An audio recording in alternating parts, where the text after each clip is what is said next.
Servo de Deus, ao enviar essa epístola, recordava os seus leitores e ouvintes, porque também ela era lida, de uma realidade maravilhosa que está descrita aqui mesmo, no capítulo 11 anterior. Aqui fala de Abel, de Enoque e de tantos homens. Ele fala, portanto, nós também, pois que estamos rodeados de uma tão grande nuvem de testemunhas, deixemos todo o embaraço e o pecado que tão de perto nos rodeia e corramos com paciência a carreira que nos está proposta. Aqui ele faz memória de Abel, Abraão, Isaac, Jacó, Moisés, Enoque, trasladado vivo, porque alcançou um testemunho que agradou a Deus. Elias, levado no redemoinho aos céus. Eliseu, Daniel. Ele fala, olha, presta atenção, há uma grande multidão de testemunhas e nós estamos rodeados por elas. Por quê? Elas têm muito a ver conosco, porque eles creram em Deus como nós, e eles eram humanos como nós. Elias era um homem semelhante a nós, sujeito às mesmas paixões, sentimentos, só que ele firmou-se no Senhor com tamanha segurança que ele fez prodígio em nome do Senhor.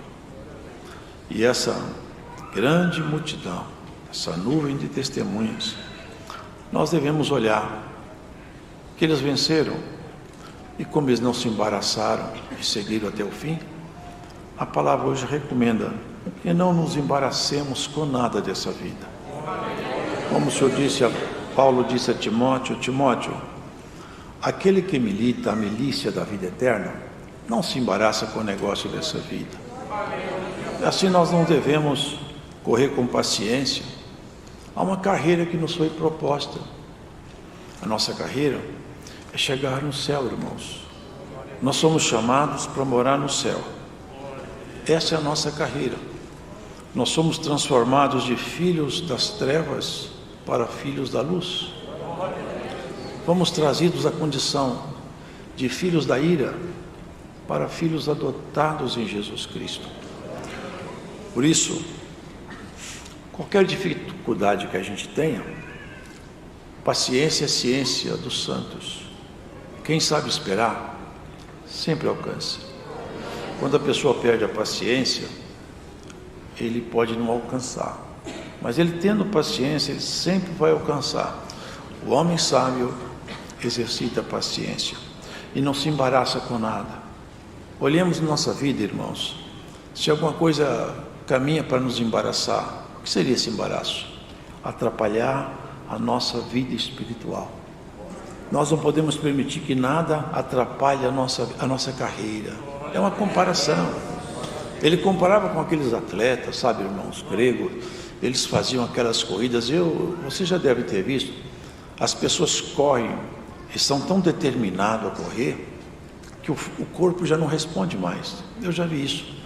As pessoas estão na reta de chegada, mas o corpo já não consegue responder comandos, ele está exaurido, exausto. A pessoa anda como um robô. O corpo já não aguenta mais, mas a determinação do atleta, eu chego até na linha. Não sou o primeiro, mas eu chego lá. Eu já vi pessoas tremendo. Quando chega na linha, ele desmaia. Mas antes da linha eu não paro. Não desanime, irmãos. Nós temos que chegar lá. O que era impossível para nós foi feito pelo autor da fé. Ele fala em seguida, olhando para Jesus. Nós vamos correr olhando para Jesus, como se olha para Ele, buscando nele as forças e as condições necessárias. Autor e consumador da fé, o qual pelo gozo que lhe estava proposto suportou a cruz, desprezando a afronta. Irmãos, se vocês lerem com calma os evangelhos, vocês vão observar como Jesus foi afrontado, como ele passou afronta uma após a outra.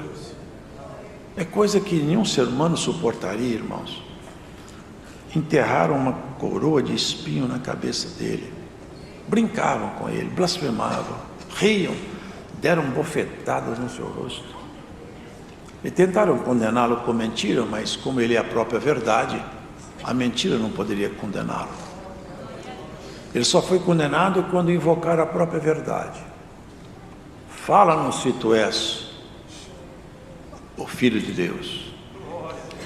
Ele falou assim, eu sou, não posso negar. Aí então ele foi passando por um... Irmãos, a coisa é tão perversa, que não sei se vocês sabem, por isso que ele está falando, olha para Jesus, olha o que ele fez por você e por mim. Preste atenção nisso, dá valor nisso, põe nisso o seu coração. Quem era pendurado no madeiro eram pessoas malditas.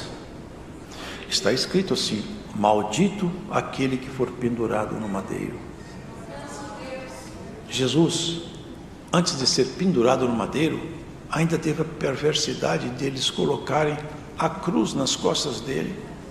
Ele já estava exaurido, arrebentado de chicotes, rasgado com cravos, com espinhos, com socos, com murros, noites mal dormidas em jejum e oração.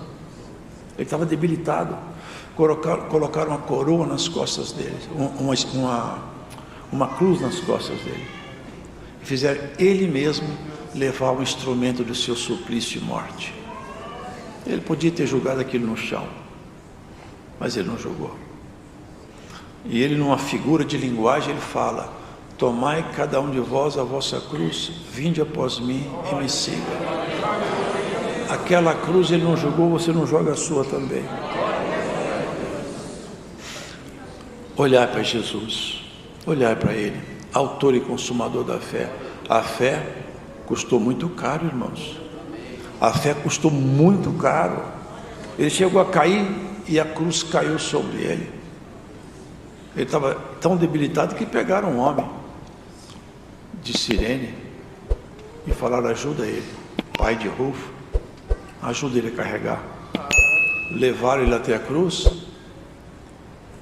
rasgaram seus braços, suas mãos com cravo, seus pés cravados na cruz. E lá na cruz ele zombava dele outra vez: se tu és o Cristo, desce daí. Vamos olhar para Jesus um pouco hoje, irmãos. O que ele fez por nós? O que é isso que ele fez, irmãos? É algo muito sublime, irmãos, porque vocês entendem que ali é uma troca. Ele era perfeitamente humano. É exatamente por isso que tinha valia ele estar ali. Olha o preço do pecado. Olha como é grave pecar. Hoje nós estamos vendo muita doutrina, hein? Relativizando o pecado, fazendo o pecado ser uma coisa trivial. O pecado é uma coisa tão nojenta e séria que Deus não poupou seu filho. E olha que ele pediu, hein? Pai, se for possível, passa de mim esse cálice. E ele ouviu só um silêncio de retorno. O Senhor no silêncio dizia: o preço do pecado é a morte. Quem peca, a alma que pecar, essa morrerá. Todos os homens morreram. Agora, um homem morre por todos, sem mancha, sem mácula, sem pecado, puro e incontaminado. Por isso que ele podia, ali na cruz, representar uma multidão incontável. Como cantamos no hino hoje: salvou-se uma multidão pela obra que ele fez.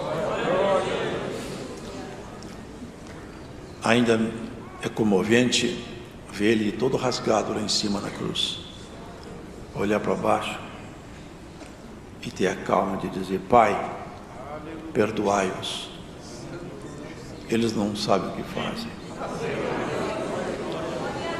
A falta de compreensão, de luz. Irmão, essa maldição era nossa. E não é só de cruz, porque essa de cruz ainda não era tudo. Nós íamos descer até as partes mais baixas dos abismos. Olhai para Jesus, autor e consumador da fé. Foi assim que Ele conquistou a nossa liberdade. Todo mal, todo castigo que o pecado requer, e Deus não relativiza as suas ordens. Preciso de castigar o pecado com a morte, e tem o preço que a morte traz. Ali na cruz, Jesus estava trazendo sobre Ele todos os nossos pecados. Os pecados nossos não entraram nele. Jesus não se contaminou em momento nenhum. Jamais pecado entrou nele. Aquilo ali, sabe o que era? Foi a Ele cobrado o pecado nosso. Ele pagava o nosso pecado. Por isso que fala: corra para a carreira que está proposta para você. Dá valor nessa obra que Jesus fez, tão maravilhosa, tão santa, tão pura, que nos transformou, irmãos, de seres naturais para filhos adotados. Nós somos filhos de Deus. Nós não éramos filhos, agora nós somos filhos. Suportou a afronta, desafiavam Ele. Suportar afronta é só para quem conhece Jesus, porque o homem natural não suporta afronta. Ele devolve a afronta com outra afronta. Mas quem conhece Jesus devolve a afronta com paciência e põe-se na mão de Deus todas as causas, e Deus as resolverá. E se alguma afronta chegou até você, deixa na mão do Todo-Poderoso. Considerai, pois, aquele que suportou tais contradições dos pecadores contra si mesmo, para que não enfraqueçais, desfalecendo em vossos ânimos. Ainda não resististes até o sangue, combatendo contra o pecado. Ele falava para aqueles irmãos: vocês podem estar achando difícil, mas vocês não pegaram a situação muito grave ainda, porque muitos irmãos pegaram. Aqui em Hebreus mesmo, num capítulo, fala que algumas pessoas foram torturadas até a morte. A ordem era essa: nega Jesus e a tortura para. E eles falavam: não posso, não posso. Vocês se lembram? Aqui na América foi um pregador, ele foi o seu filho assassinado porque ele era cristão, e eles puseram a mulher dele adiante e falaram: nega, senão nós matamos a sua esposa. E ela gritou: não nega, não nega, deixa que me mate, e não nega. Nós corremos por tudo parece difícil para nós. Nós não resistimos até o sangue ainda não, irmãos. Teve irmãos nossos que foram julgados na arena para Leão, lá em Roma. Eles ajoelhavam e cantavam hinos, a ponto dos imperadores se incomodarem. Esses homens cantam aí na hora de morrer. Glórias a Jesus. Recebe por essa palavra o peso, o valor dessa caminhada sua que está proposta. Não desanima, não corra da guerra, não ache difícil porque está fácil. A obra já foi realizada na cruz. Ali parecia que tudo terminou e tudo começou, porque nunca, jamais, porque Jesus ressuscitou, mas outros também já ressuscitaram. A diferença é que Jesus, ele não foi assassinado pela sua fraqueza, ele se fez fraco por nós, ele se deixou matar. Ele falou: ninguém toma minha vida de mim, eu mesmo a dou e torno a tomá-la de volta. Glórias ao Senhor. E morto, ele ressuscitou para nunca mais morrer. A morte foi tragada na vitória. Na morte de Jesus, acabou-se o poder da morte para a igreja. É o fracasso do inferno na vida sua, acabou ali. O fracasso do inimigo está ali cravado na cruz e hoje proclamado na congregação. Bendito seja Jesus Cristo, nosso Senhor, e essa obra maravilhosa que Ele realizou, e ela está de pé até agora, porque ali na cruz já não tem mais nada, porque a cruz acabou-se, ninguém sabe onde ela está. Mas a cruz, que ela simboliza o sacrifício que Ele fez, se levanta diariamente para justificar cada um de nós. Jesus morto? Não, Jesus ressuscitado. Aqui fala, ó, assentou-se à destra do trono, numa linguagem figurativa. É o trono, à direita está lá, ó, aquele caso lá embaixo é comigo. Aquele que orou lá atende, porque ele crê em mim, anda buscando santificação. Ele ministra lá em cima comando, ou voz de comando, até para os anjos, como foi orado. Manda anjo. Irmão, você sabe isso, os anjos são espíritos que ministram a favor da igreja. Nós nunca fazemos petição para anjo, nós sempre pedimos a Deus, no mérito de Jesus. Mas Ele cuida Ele tem seus anjos para trabalhar a nosso favor. E se alguma causa aí está precisando de ajuda, Ele tem lá em cima bastante que anda interessado em descer aqui para trabalhar. O céu nunca teve crise no céu. Lá no céu nunca entrou falência, nunca entrou mentira, engano, inflação, ladrão, prostituta, ladrão, nunca vão entrar lá. Lá é lugar santo, puro, comando é todo pelo poder do Senhor. Aqui na terra é uma bagunça só. Cada canto que se vê, só se vê a miséria. É o pecado, é a mentira, é o engano, é o choro, é o lamento. Ainda ontem o irmão estava contando a vida dele para mim. Largou ele com os seus irmãos, com sua mãe, saiu de casa, abandonou, vendeu a casa e viveu debaixo das pontes, dos viadutos, muitos anos, até ser transformado pelo Espírito Santo. E hoje ele também está militando na milícia da vida eterna.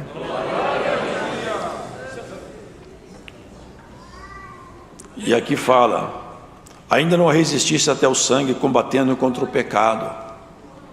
E se for necessário um dia, quem sabe esse dia pode alcançar alguém. Quem sabe? Se esse dia vier para nós, que Deus nos prepare para ele. Não despreze a correção do Senhor, e não desmais quando por ele fores repreendido, porque o Senhor corrige o que ama e açoita. Sabe o que é açoita? Ó, dá chicotada no que recebe por filho. Deus não está adotando a educação positiva não, hein? Essa educação moderna em que o menino não apanha, Deus não adotou não, ele taca o couro nos filhos dele. Filho de Deus toma os coros do jeito que Deus quer, dá umas esfregadas nele aqui e acolá, até ele aprender o caminho certo. Se você suporta a correção, você é filho de Deus. Olha como é sério isso, irmãos. Como é sério isso. Se suportais a correção, Deus os trata como filhos. Porque que filho há quem o pai não corrija? Mas se estáis sem disciplina, da qual todos são feitos participantes, sois então bastardos e não filhos. Vocês percebem isso aqui? Quem não aceita a correção da palavra, Deus não o tem por filho. É bem diferente desse evangelho que nós estamos vendo propagar por aí, né? Você pode viver do jeito que você vier aqui, você já está salvo, você vai entrar no céu. Cada um que cuide, irmão, a fé já nos foi dada na cruz e o perdão está pronto para nós. Nós não podemos desprezar o que nos foi dado, senão nós seremos como o cão que volta ao vômito, como a porca que volta despojador da lama. E se não aceitamos a correção, Deus não nos chama mais de filhos. Mas como nós aceitamos, nós vamos continuar como filho dele. Se você se sujeitar ao pai de vocês, que era um homem que corrigia de acordo com a compreensão dele, vocês não podem se sujeitar ao pai de todos os espíritos para vivermos? É isso que ele pergunta aqui. Porque ele faz isso para sermos participantes da sua santidade. Sabe qual que é o propósito de Deus conosco? Santificar-nos. Santificar-nos. Tirar de nós tudo que é carnalidade, tudo que é coisa humana decaída, e aos poucos colocar as coisas elevadas. Esse é o propósito dele, nos santificar. Ser santo, numa linguagem bem simples, é ficar parecido com Jesus. Isso é ser santo. Tornar e levantar as mãos cansadas e os joelhos desconjuntados. Aqui mostra uma pessoa bem debilitada, né? Os joelhos já estão desconjuntados, já não consegue ficar firmado de pé. Aí o Senhor fala: levanta as mãos aos céus e fala: Senhor, me ajuda, que meu joelho está desconjuntado, mas eu vou para aquela caminhada, a carreira proposta. Eu não vou parar. A coisa não está fácil para mim, mas eu não vou desanimar. Eu vou chegar ao alto, vou fazer como aqueles atletas que eu só desmaio depois que eu bater o peito na fita de chegada. Eu vou até lá. Nada me faz parar. Eu não volto. Eu vou adiante. Deus vai te ajudar, irmão. Deus vai te ajudar, irmão. Você não vai parar no meio do caminho, porque o Senhor não te chamou para ficar pela estrada. Ele segura na tua mão, te ajuda, te fortalece, te enche de ânimo.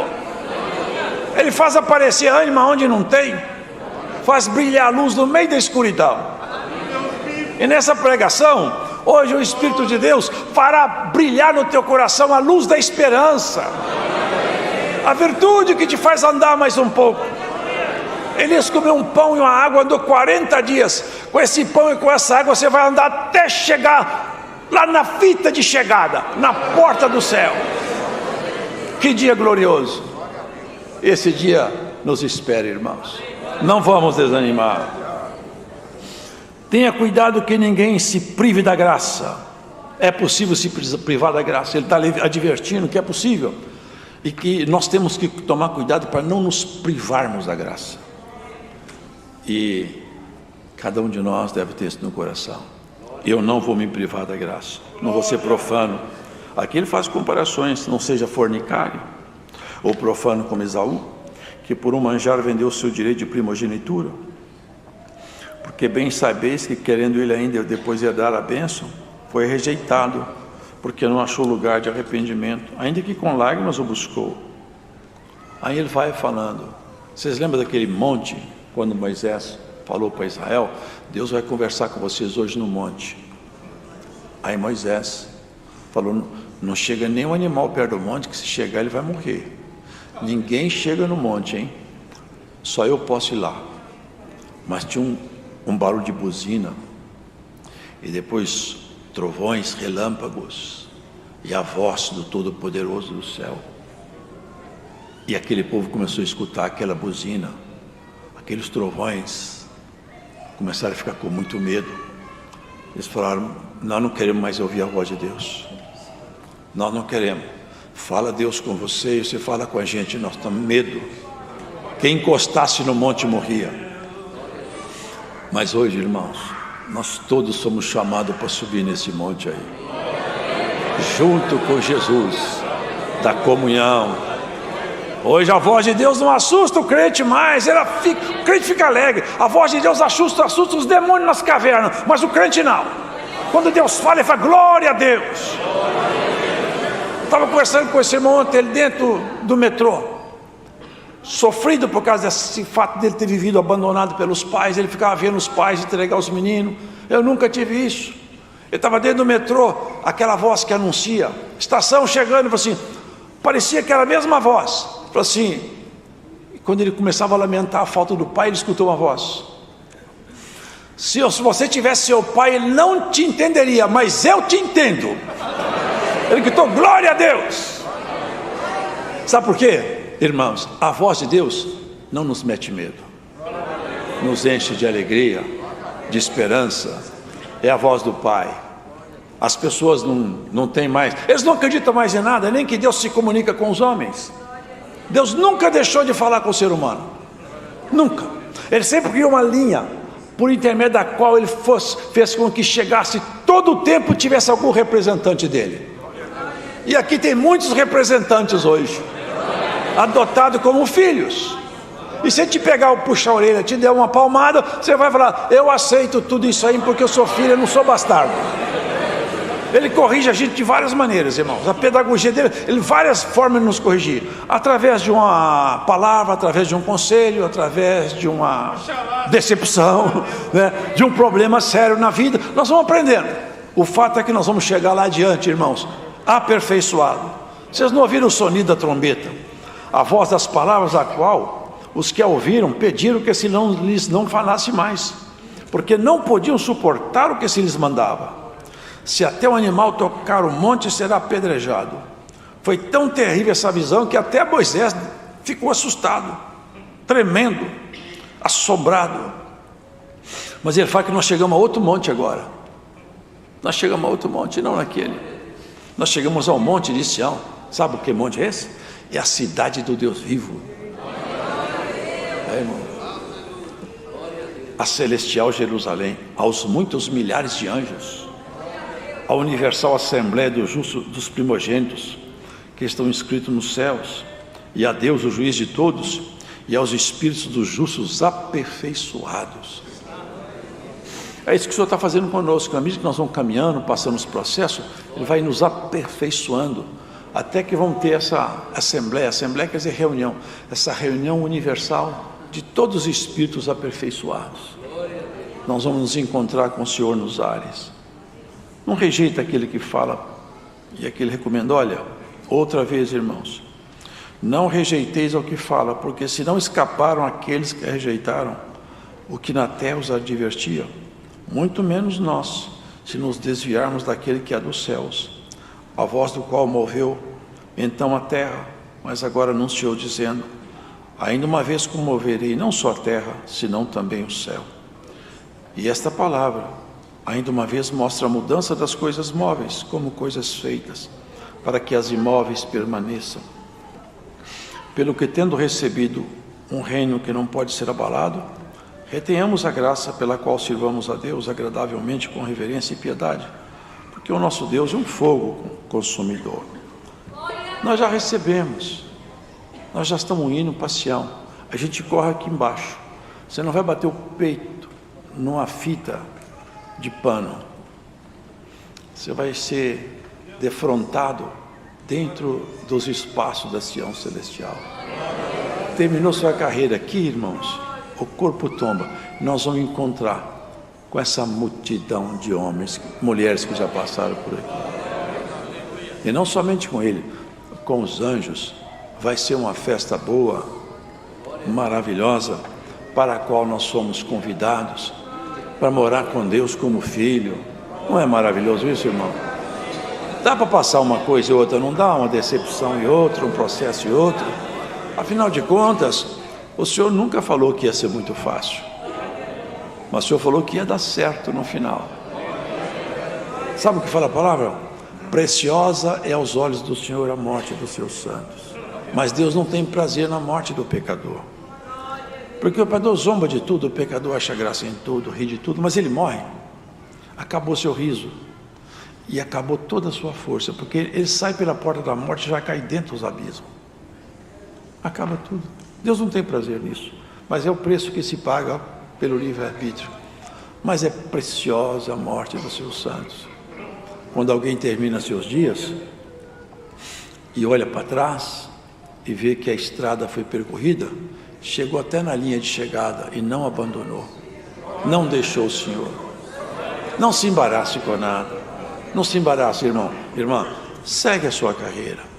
Ainda que muitas coisas aconteçam em volta de você e você não entende, segue com paciência.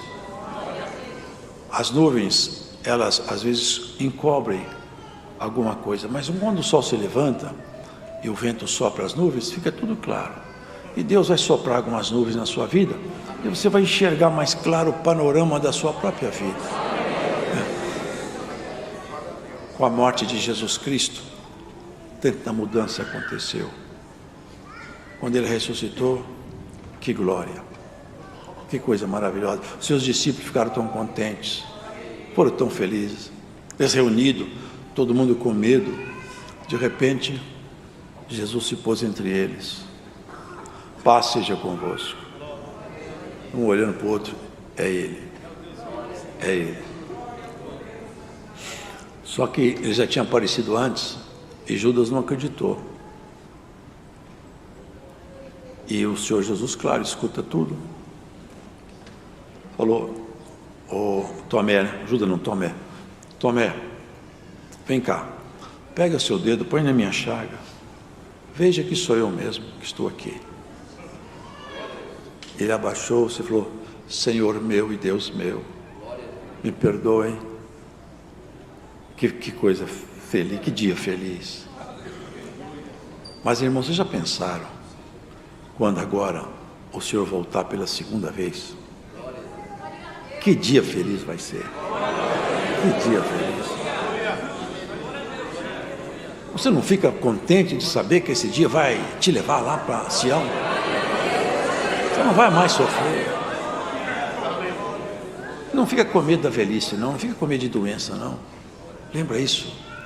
Quando vier o Senhor, nós estaremos felizes para sempre. Vai na sua carreira, faz igual atleta cristão, a perna está desconjuntada, vai andando trôpego como alguém, até quem olha parece que ele embriagou-se de tão trôpego que anda. Ele anda para cá, para lá, já não tem força no corpo, mas o coração fala: eu não desisto, eu chego lá. Olha irmão, por essa palavra o ânimo de Deus vai te pegar.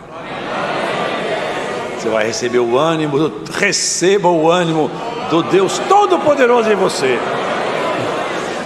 Deus seja louvado. Aqui vemos mais uma vez o apóstolo cuidando,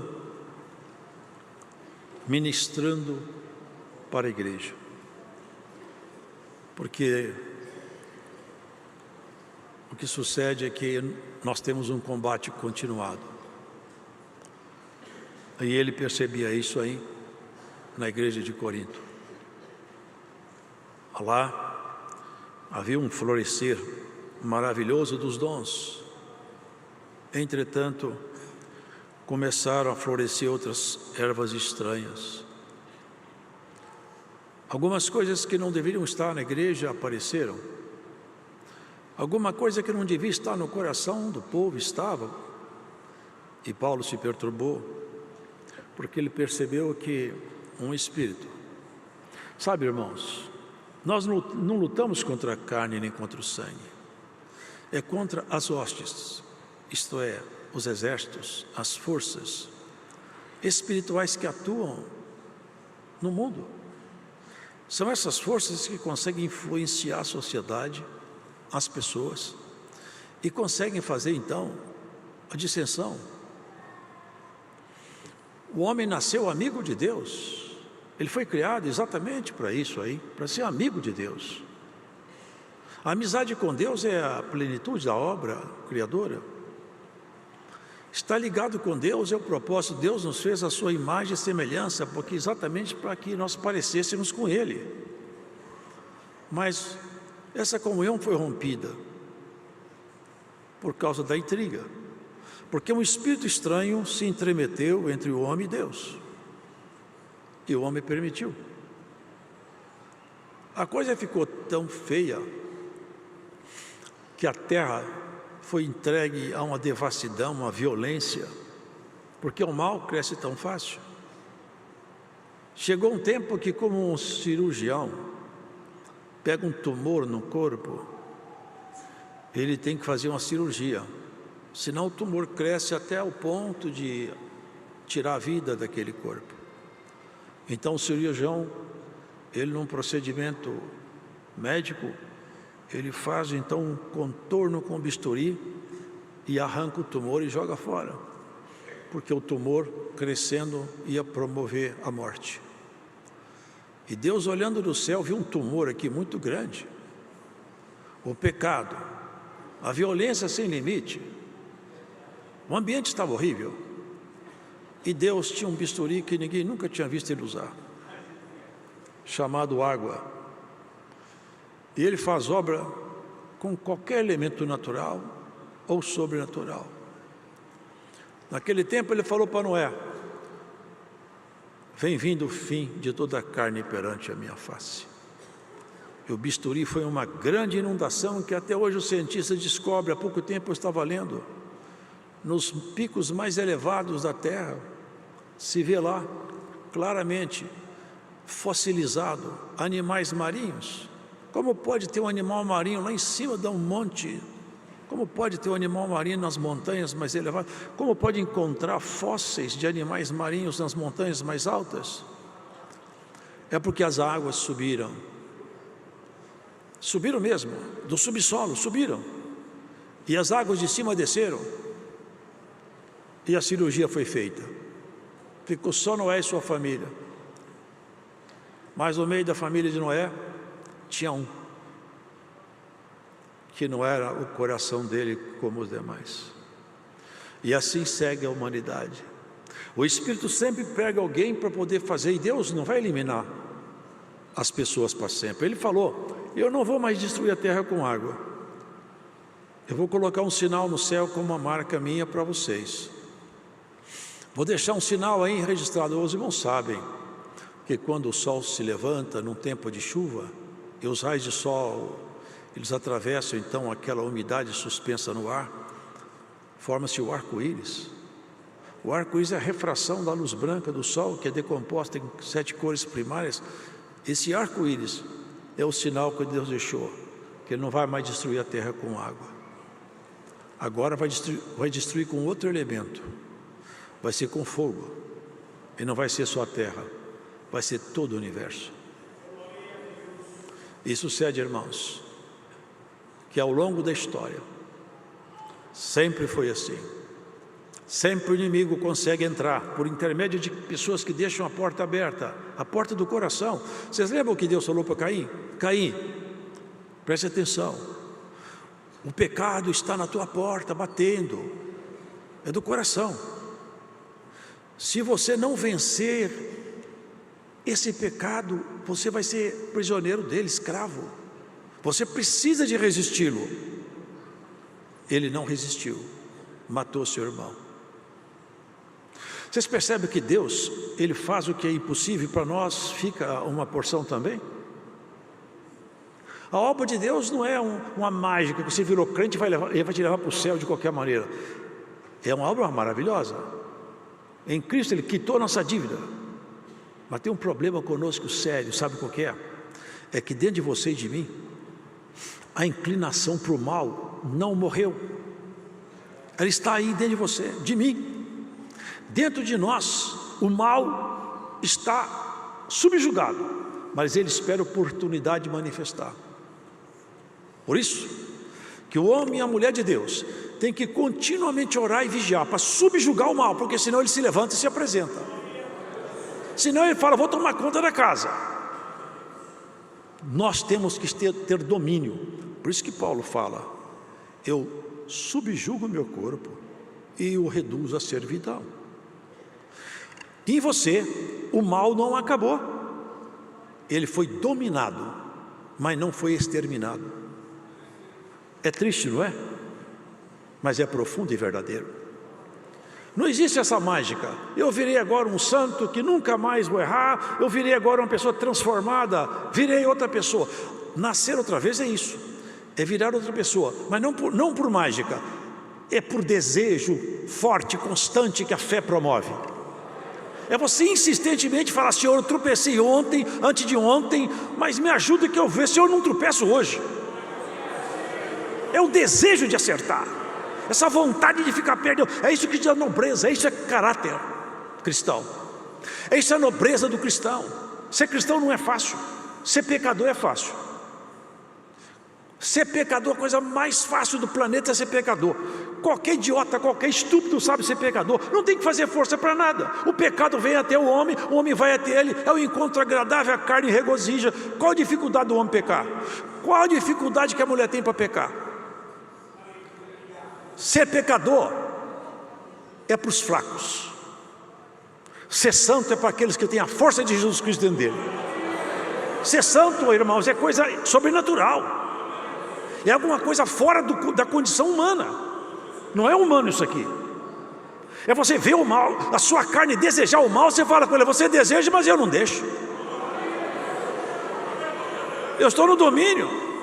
Eu nasci outra vez. Jesus Cristo é o meu pastor agora. Eu não posso mais nossa amizade não pode mais ser quebrada. Não vou deixar nenhum espírito entrar na relação minha com ele.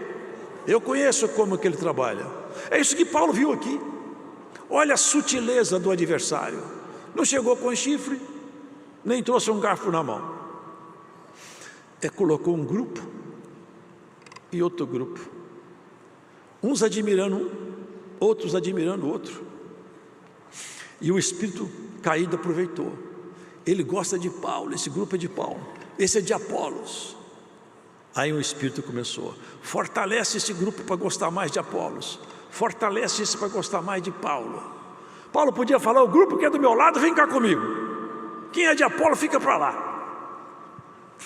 Mas ele já era um homem maduro, já não era mais infantil, já não lutava com as milícias da carne. Seu olhar espiritual já estava aberto, ele percebeu quem estava trabalhando ali. Vou contar para vocês uma lenda, mas vai explicar isso aqui. Dizem que tinha um grande viveiro metálico, aramado, que tinha um grupo de araras azuis e um grupo de araras vermelhas. Mas um dia veio um vento tão forte que jogou aquele viveiro no chão, e as araras, o irmão sabe, quando ela está pousada, ela se locomove muito pelos bicos. O bico ela usa para se locomover. E ela foi se mexer, que ela caiu, a arara vermelha pegou a arara azul, pegou o bico nela para se apoiar. Machucou a arara azul, ela revidou com outra bicada. A outra arara azul pegou uma arara vermelha porque caiu, foi se apoiar nela. E foi uma confusão ali dentro que as araras azuis e as araras vermelhas não se entendiam mais. Acabou a paz delas. Mas o problema não estava na cor da pena, estava na força do vento. Isso é lenda, mas os irmãos vão entender isso. Como que a estrutura do mal trabalha. Foi pegar exatamente aonde o dom de Deus se manifestava, de forma diferente, de Paulo em Apolos. Foi ali que ele foi entrar. Vocês percebem como ele quer pôr a cunha, como ele quer fazer divisão, como nós temos que ter maturidade. Por isso que ele falou assim, eu podia ensinar para vocês muitas coisas profundas, porque ele tinha gabarito para isso. Ele podia ministrar coisas que ninguém nunca ministrou, e ele mesmo não ministrou, mas deixou uma passagemzinha rápida mostrando que ele poderia fazer isso. Eu poderia ensinar vocês muito mais, mas eu não vou, porque eu encontro vocês muito infantilizados. Agora olha que eu encontro aqui, um discutindo se é de Paulo ou se é de Apolos. Quem que é Paulo? Ele não poupou Apolos também. Quem que é Apolos? Eu plantei, Apolo regou, mas a planta estava morta. Se Deus não desse vida para aquela semente, ela estava morta. Não adiantava eu plantar, não adiantava eu regar. Quem dá vida é Deus. Vocês estão olhando para o lugar errado. Olha para o autor da vida, não olha para os empregados, olha para o patrão. Vocês entenderam, irmão? Nós somos totalmente, às vezes, levados por esses ventos estranhos. Começamos a discutir. Tem uma fábula, diz que a zebra estava junto, e uma zebra falou, olha, eu sou zebra preta de listra branca. Outro grupo falou assim, eu sou zebra branca de lista preta. E foi uma confusão a partir daquele momento, porque eles não se entendiam mais se era zebra de lista branca de lista preta ou se era preta de lista branca. É assim que nós somos tratados pelas forças antagônicas. Permeia o nosso meio com coisas que parecem insignificantes, daqui a pouco uma grande contenda. Vocês já viram que teve contenda que nasce aparentemente do nada? Tem coisas que surgem e não tem muita importância, mas começam os debates inúteis, e daqui a pouco rompe-se uma amizade, rompe-se o convívio de uma igreja, rompe-se a comunhão de um povo. Paulo falava, eu não vou falar com vocês como se vocês fossem espirituais, vocês não são. Eu tinha vontade de falar, mas eu não posso falar. Eu vejo vocês perdendo tempo com detalhes insignificantes. Tem irmãos que brigam com outro. Pega um texto na escritura, faz um cursozinho michuruca na internet, hein, ó. pega umas aulinhas aí, michuruca, e começa a discutir detalhes filosóficos da Escritura, que não interessa nada na salvação. Detalhe, tem uns que estão mais sabidos, estão estudando hebraico, estão discutindo a origem hebraico, essa palavra hebraica quer dizer isso, mas não tem santidade, não tem busca interior, não tem oração. Sabe o que está acontecendo hoje com o povo? É aquilo que aconteceu no passado. Eles estão coando mosquito e engolindo camelo. Que Deus ajude que você não engula camelo. Pode coar os mosquitos, mas não engula camelo não. Vamos centrar a nossa vida na palavra de Deus. Sair de debates inúteis. A internet hoje é um campo fértil para fazer discussões infrutíferas e inúteis. E os antagônicos da obra de Deus se aproveitam. E lamentavelmente alguns irmãos dão crédito a essas pessoas, dando audiências para ela, ibope. Bom seria que todo o mundo cancelasse as inscrições, nunca assistisse coisas tenebrosas. Quem quer fazer divisão, não tem o Espírito Santo neles. É fácil. Quem é de Deus, une. Quem não é de Deus, separa. Sabe qual é a regra do inimigo? É separar, dividir para conquistar. Jesus, ele veio exatamente quebrar o elo. Ele estava rompido. Ele veio fazer isso. Ele veio conectar o homem com Deus. A conexão aconteceu com ele. É a proposta de religar. A religião é isso, é religar o homem com Deus. A proposta dele conosco é essa, é nos religar com ele cada vez mais. E é assim, nós vamos nos conectando com ele, e na medida que nós vamos nos dedicando nessa conexão, vão surgindo coisas novas em nós. Se nós tivermos comunhão, tiver busca, todas as vezes que o homem velho, a mulher velha, vocês entendem, é uma linguagem única, quiser se levantar, você está vigilante. Opa, não, eu não vou deixar não, eu vou continuar aqui, no meu posto de vigilante, porque a vida inteira o inimigo só conseguiu vitória nas brechas que o homem deu. Vocês nunca viram o inimigo vencer o povo de Deus quando eles estavam fiéis. Pode ver a Escritura, abra de Gênesis e Apocalipse. Houve ocasião sim, que Deus permitiu que o inimigo tentasse a Jó, mas Jó venceu ele. Agora, nunca um homem de Deus perdeu uma guerra na fidelidade, nunca. Todas as vezes que o inimigo venceu, porque ele achou brecha. Eu estava lendo ali no banco agora, antes de subir aqui, Rabizak, general assírio, e ele foi lá em Jerusalém afrontar o povo de Deus. Estava lendo ali agora. Falou com eles em judaico. Olha, não confia no seu rei e nem confia nos egípcios, que eles têm cavalo, mas olha, meu rei já acabou com os povos todos em redor, hein? Aí eles, com medo dos homens que estavam em cima dos muros ficar atemorizados, falou com ele, não fala assim, fala com a gente em siríaco, porque a gente conhece o siríaco, não fala em judaico. Aí ele gritou bem alto em judaico, eu vou falar em judaico que eu quero que todo mundo escuta. Aí ele cometeu o erro dele, desafiou a Deus. Quem é o Senhor para você confiar nele? Quem é o Senhor? Ele estava com autoridade sobre o povo de Deus, porque o povo de Deus tinha que ficar desobediente. Mas quando ele afrontou o Deus do povo de Israel, a coisa mudou. Tem um segredo nessa pregação para alguém aqui. Você vai entender esse enigma, mas é um enigma que Deus vai te passar. Você tem passado umas derrotas aí por sua desobediência, mas porque seu inimigo se alegou tanto, Deus vai mudar essa história por esses dias. Glória ao Senhor. Você vai mudar a chave aí. Como ele está cantando tanta vitória, agora ele vai ficar em silêncio. Irmãos, quando ele desafiou o povo, ele se vestiu de saco e cinza. Só que lá dentro daquela cidade tinha um homem de Deus. E aonde tem homem e mulher de Deus, pode ter certeza, tudo pode mudar. Não tenha medo não. Não tenha medo não. Aquela noite aconteceu uma coisa que eu nunca mais li na Escritura que tivesse acontecido nessa proporção aqui. De noite, quando todo mundo estava dormindo, desceu um anjo do céu. Vocês conhecem essa passagem bem. Ele foi lá no arraial dos assírios, com uma espada na mão, Ele matou 185 mil soldados. Quando amanhecia o dia, só tinha cadáveres. Cadáveres espalhados ao redor. Os valentes.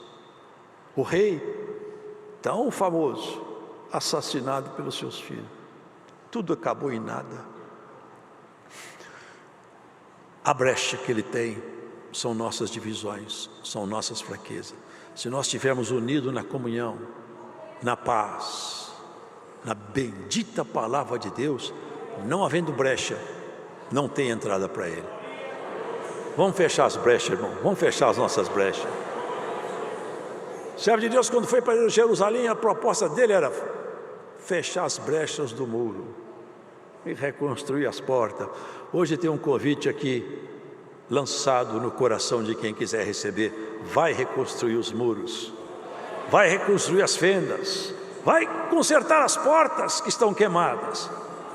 Tem portas que estão queimadas, tem portas aqui, ó, que as entradas foram queimadas. Vai consertar as portas queimadas, vai consertar os muros fendidos. Vai na tua família, no teu ministério, aonde você estiver ouvindo essa palavra, no meio dos teus amigos, no meio dos músicos, na tua igreja, aonde você estiver, ajude a consertar os muros, para que o inimigo não suba nas brechas, e pegue ele, e pegue você também. Vocês não andam segundo os homens? Aí, irmãos e irmãs, diz que deu neles uma doutrina bem dada. Ele fala, nós somos cooperadores de Deus. Ele se punha assim como um trabalhador, um empregado. Nós somos cooperadores de Deus, mas vocês, e ele engrandece a igreja e se abaixa. Nós somos cooperadores de Deus, mas vocês são a lavoura de Deus, o edifício de Deus. Você percebe qual que é o compromisso do ministério? Esse é o compromisso nosso, de todos que ministram a doutrina. É construir Cristo no coração da igreja pela exposição da palavra. Segundo a graça de Deus que me foi dada, eu pus como sábio arquiteto o fundamento, e outro edifica sobre ele, mas veja cada um como edifica sobre ele. Porque ninguém pode pôr outro fundamento além do que já está posto, o qual é Jesus Cristo. Esse fundamento aí, ó, é a rocha viva que acompanhava aquele povo hebreu no deserto. E a rocha jorrou água quando ela foi ferida. E ela ferida na cruz jorrou o Espírito Santo, que foi derramado lá por sobre aqueles homens, está sendo aspergido até hoje sobre aqueles que creem na palavra de Deus. Essa rocha poderosa que Paulo fala sobre ela, Pedro fala sobre ela. Muitos acham que quando Jesus falou, Pedro falou para ele, quem dizem que eu sou? Pedro falou, tu és o Cristo de Deus. E Cristo falou com ele, e tu, Simão Barjonas, tu és Pedro, e sobre essa pedra que agora te foi revelada, e sou eu vou edificar a minha igreja.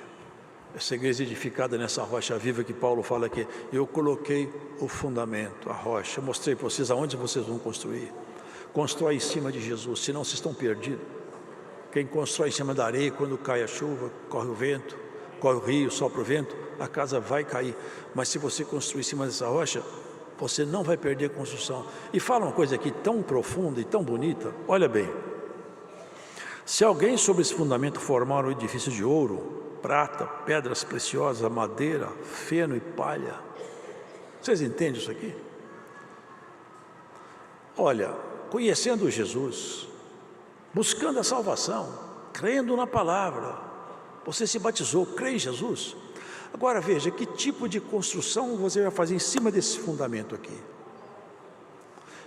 É de ouro a sua construção? Eu acho que Paulo construiu o edifício de ouro, ou de diamante, não sei. Prata, olha aqui, ó. Ele vai começando pelos melhores, ó. Ouro, prata, pedras preciosas, madeira, feno e palha. Vocês entendem isso aqui?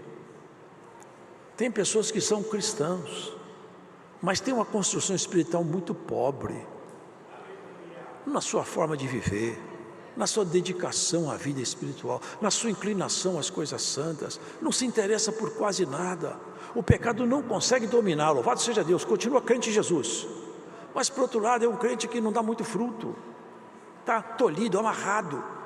O inimigo não consegue vencê-lo, mas também não deixa ele fazer nada porque ele não reage. Ele está sendo conduzido, vai construindo. É um homem ou uma mulher impaciente, intolerante, não gosta de orar, não vai ao pecado. Maravilhoso, maravilhoso, mas pode ser melhor. Pode ser melhor. Eu sou crente, louvado seja Deus. Levanta a mão para o céu. Foi Jesus que te fez crente, pelo sangue dele na cruz. E você aceitando, você virou crente. Está muito bom, mas pode melhorar. Pode melhorar. Você pode melhorar muito, muito. Você pode fazer com que a sua vida sofra uma mudança de rota muito grande, começando a construir com ouro. Se não der por ouro, põe prata. Se não der prata, põe umas pedras preciosas. Mas feno não, palha não, madeira não. Sabe por quê? O fogo vai provar cada obra. Sabe o que é isso aqui? Virão as provações, os tempos difíceis, e a nossa construção pode ficar perdida. O que afinal é isso? Eu estou perdendo a salvação com esse texto bíblico? Nesse texto não. Nesse texto aqui ele está falando de galardão. É que eu poderia chegar perto do Senhor e mostrar para ele, olha, ele ia mostrar perante todos, olha tudo que você fez, está tudo anotado aqui, ó. Eu sei tudo que você fez. Olha, tudo está escrito. Entra para o meu repouso, mas fica naquele lado ali, é não linguagem, hein, isso aqui. Vou te colocar para ficar governando sobre 10 cidades, por tudo que você fez. Já leram isso aí? São os galardões. Você vai receber galardão. E você? Você está salvo. Mas olha, você não foi bem aqui, hein? Olha aqui, ó. Você não foi bem ali. Na sua casa você não foi como você devia. Eu esperava mais de você com a sua mulher. Olha, com seu esposo eu esperava que você fosse melhor. Com seu filho, eu esperava mais de você no seu trabalho, hein? Eu vi o que você fez lá. E você não consertou, não voltou atrás. Ninguém viu. Mas nós vamos fazer um acerto de conta hoje. Perdeu o galardão. Vocês acreditam que nós temos aí um galardão a ser conquistado? É isso que Paulo está ensinando. Cada um vê o que quer construir. Tem pessoas que se esmeram ao máximo. Sabe o que fala em Hebreus? Teve pessoas que se dedicaram tanto ao Senhor que eles podiam ser libertos, mas não aceitaram. Não, eu vou ficar onde eu estou. Não que eles queriam morrer, mas para ser liberto eles tinham que negar alguma coisa da fé. Eu falei, não, eu morro, mas eu vou encontrar com o meu Senhor do outro lado e eu vou mostrar para ele que o meu amor por ele dessa vez é para valer. É o que Pedro fez. A história da testemunha, a Bíblia testifica isso. Eu não sei como, há muitas lendas aí, mas a Bíblia fala que Pedro e Paulo morreram assassinados. Vocês podem ver que nenhum dos dois fala mais com medo da morte. E quantos morreram? Não fugiram para ter um melhor galardão. E nós não estamos ainda como... Vocês não resistiram ainda até a carne, até o sangue. Nós estamos resistindo por enquanto contra a tentação, ainda não chegou o tempo da perseguição final. Você não quer trocar um pouco do seu material hoje nessa palavra, fazer um propósito com o Senhor? Hein? Pega umas mercadorias novas e vai começar uma construção nova. Antes que o fogo queima a palha, queima a madeira, põe material bom nessa obra, em cima dessa plataforma sólida, essa rocha viva, construa coisa. Paulo fala, Pedro fala, a rocha viva, a pedra de ângulo, a pedra que os edificadores rejeitaram, aqueles homens que eram religiosos. não aceitaram ele. Ela foi colocada por cabeça de esquina. Quem quer construir, se não construir em cima dela, vai perder tempo. Fora de Cristo não tem nenhuma construção que dura. A morte ceifa a vida, e se não tiver construído alguma coisa em Cristo, tudo está perdido. A construção nossa só existe após a morte. Se foi, aqui tem construção aqui de mansões, fazendas, indústrias, mas depois que morre, pode espernear o que quiser, não dá nenhuma voz de comando mais, não toma decisão mais no conselho da empresa, não dá ordem na fazenda, não dirige o carro, não entra na casa, e tem casa até abandonada. Eu vi um dia desse a busca pelas mansões abandonadas, e não tinha nem sequer herdeiro, outros tinham herdeiro e ficaram brigando pela herança. Tudo acabou. Construção boa você faz em cima dessa rocha chamada Jesus. Não entre em divisão, não entre em contenda, não use palavras brutas. Cuidado com o seu juízo, porque o juízo que você fizer contra alguém, Deus vai te julgar com o mesmo rigor e com medida sacudida. O peso que você pesar, você vai ser pesado nele. A medida que você medir, você vai ser medido nela. A misericórdia que você tiver, Deus te dará duplicadamente, quadruplicadamente a misericórdia. Por isso que a misericórdia prevalece sobre o juízo. Quem é sábio não fica pondo todo mundo dentro do seu prisma de visão para condenar. Fica quieto.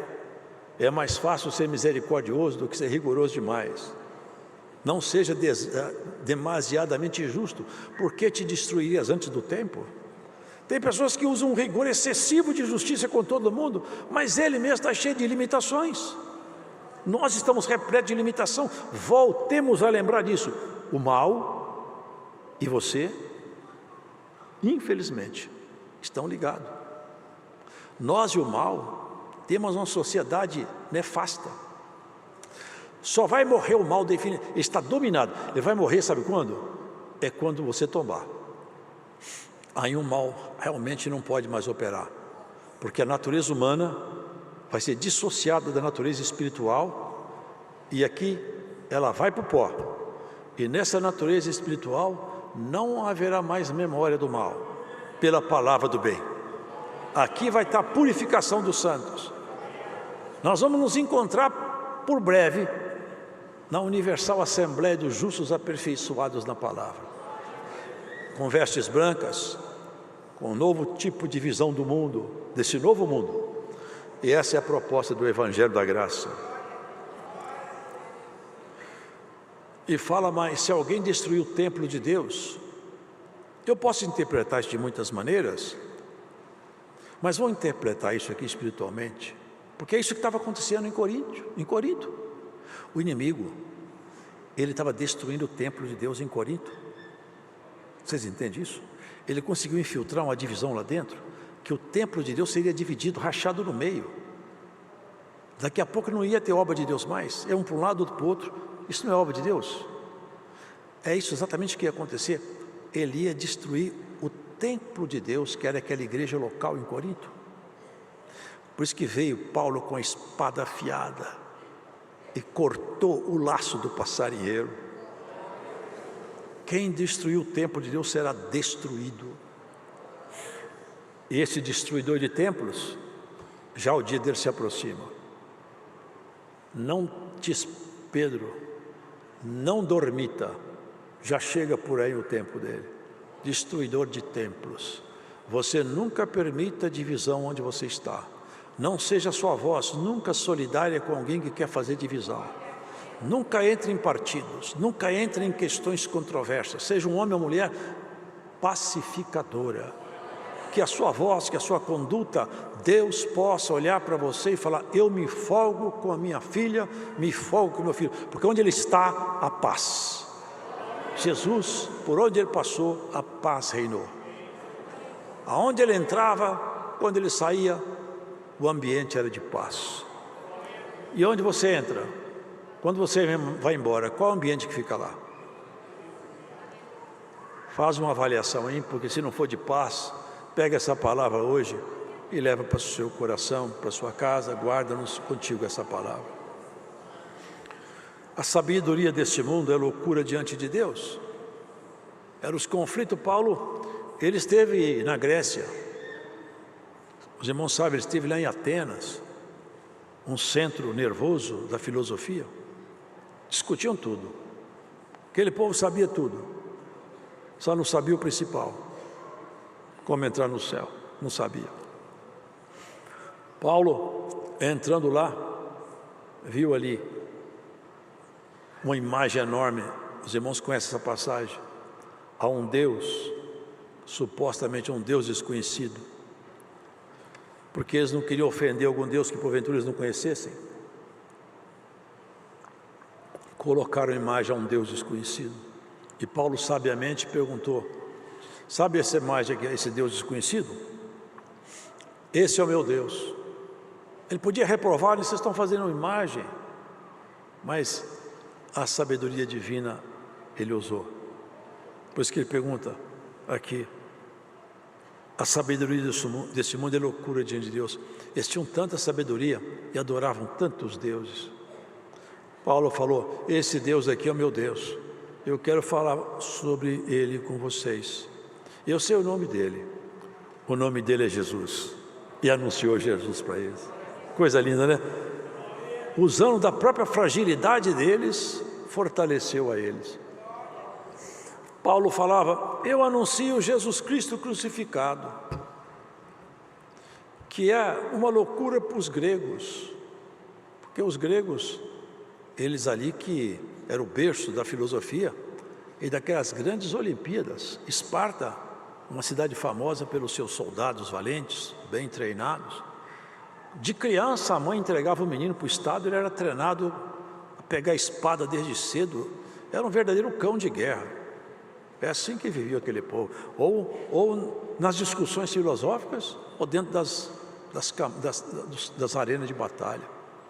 Eles não conseguiam entender esse Jesus que morre na cruz, que deixa se matar e não mata. Eu anuncio Jesus crucificado, que é loucura para os gregos e um escândalo para os judeus, porque igualmente os judeus não aceitaram esse Jesus crucificado, e nós aceitamos ele crucificado e crucificaremos a nossa natureza com ele na cruz. A cruz de Jesus, ela já ficou para trás, mas simbolicamente nela nós crucificaremos a nossa natureza humana também. Dentro de você mora alguém que não é bom, mora alguém que é bom. Claro que isso aqui não é que tem duas pessoas, não é dupla personalidade, é uma figura de linguagem. Nós temos aí essas duas naturezas se dividindo conosco. A natureza humana nossa, facilmente inclinada para o mal. Qualquer movimento falso, o pecado, ele quer se apresentar. Ele está ali esperando. E o ser espiritual está aqui em comunhão. Senhor Jesus, cubra-me com teu sangue. Sabe por que nós chamamos sangue de Jesus? Quando os animais eram mortos, já expliquei isso aqui, quando os animais eram mortos, por misericórdia divina, Deus transferiu o pecado daquela pessoa para o sangue do animal sacrificado. Era uma forma dele intermediar o problema até chegar o tempo da graça. Quando Jesus morreu na cruz, sabe o que ele fez? Transferiu para o sangue dele todos os pecados nossos, até nós ir embora daqui. Por isso que nós falamos: Senhor Jesus, me cubra com teu sangue. Eu estou transferindo para o sangue dele o pecado meu. E como ele foi transferido,